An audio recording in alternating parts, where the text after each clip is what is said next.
நல்லவராகிய இயேசுவை பற்றி சொல்வதில் நான் மிகுந்த மகிழ்ச்சி அடைகின்றேன். இயேசுவின் நாமத்தினாலும் நமது தேவனுடைய ஆவியினாலும் கழுவப்பட்டிருக்கிறோம்.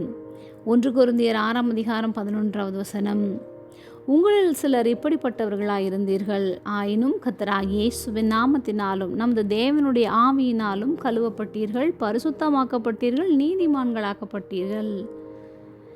கொரிந்து சபையில் இருந்த விசுவாசிகள் ரட்சிக்கப்படுவதற்கு முன்பாக அநியாயக்காரர்களாக, மற்றவர்களை வஞ்சிக்கிறவர்களாகவும், பொருளாசைக்காரர்களாகவும், விபச்சாரக்காரருமாக இருந்தனர்.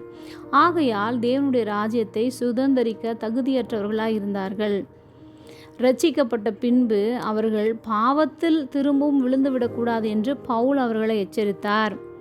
ஆனபடியினால்தான் இப்படிப்பட்டவர்களாக இருந்தவர்கள் கர்த்தராகிய இயேசு கிறிஸ்துவின் நாமத்தினாலும் தேவனுடைய ஆவியினாலும் கழுவப்பட்டதையும், பரிசுத்தமாக்கப்பட்டதையும், நீதிமான்களாக்கப்பட்டதையும், தேவனுடைய பெரிய கிருபையினாலே அவர்களுடைய ஆத்துமாவில் ஒரு பெரிய மாற்றம் உண்டானதை குறித்தும் பவுல் எழுதுகிறார்.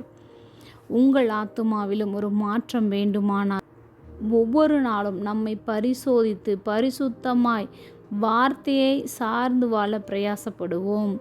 நீதியான காரியங்களை செய்யும்படியாக நம்மை நீதிமான்களாக மாற்றிய இயேசுவுக்காக தினமும் தேவனுக்கு நன்றி செலுத்துவோம்.